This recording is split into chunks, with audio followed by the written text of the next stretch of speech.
This week in games, the absolute state of Friday, March 25th. Welcome back to This Week in Games, where we take a look at what we'll be playing in the week ahead.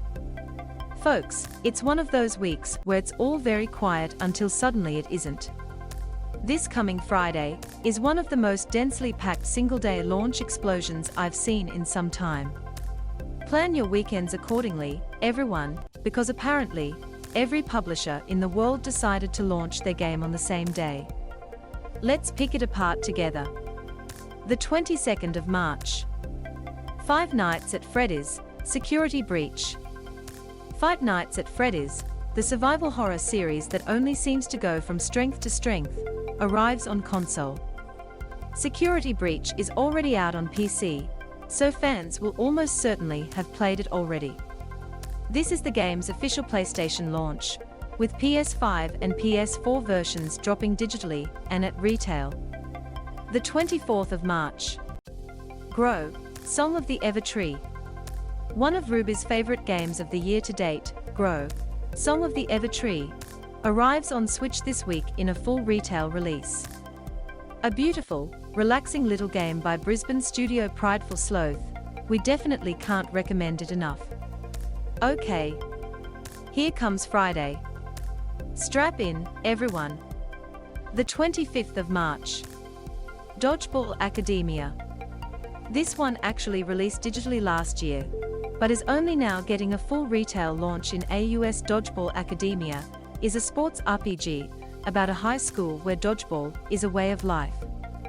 That sounds scarily close to my own Northern Rivers High School, but I'll try to put that deeply ingrained personal trauma aside.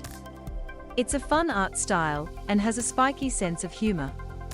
If you're in the mood for an RPG with a difference, and the wait for sports story is wearing you down, this should hit the spot. Ghostwire, Tokyo.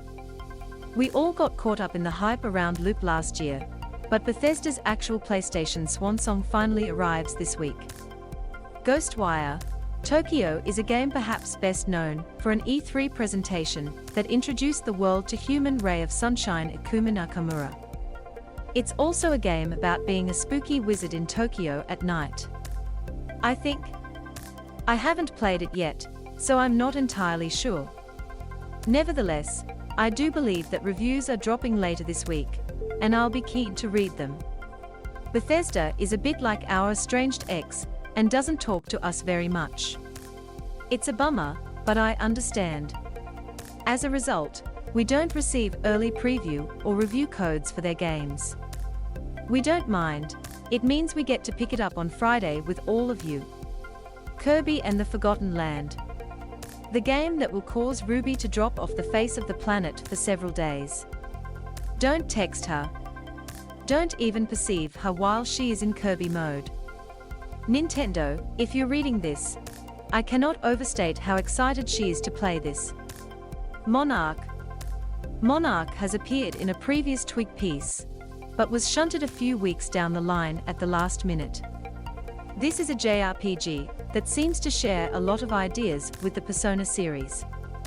The track that plays over the trailer, Pleiades by Haru Saruhi, is also a bit of a banger. Rune Factory 5.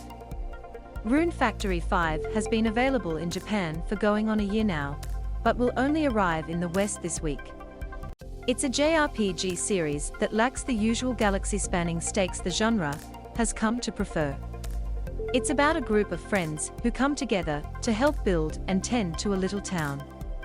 I'll be honest, I'm not a big JRPG guy, but that honestly sounds super appealing. It's the first new game in the series since 2012. Stranded Deep. Stranded Deep is a survival game about being stuck on a tiny desert island and having to make the best of it. The supplies you have on hand and your ability to craft ever more complex items is all that stands between you and the elements. Your goal is to escape the game's widespread archipelago in a plane made entirely out of bamboo and the power of positive thinking. The game has proven popular with hardcore survival fans, and its launch on the Switch makes the experience portable. Tentacular.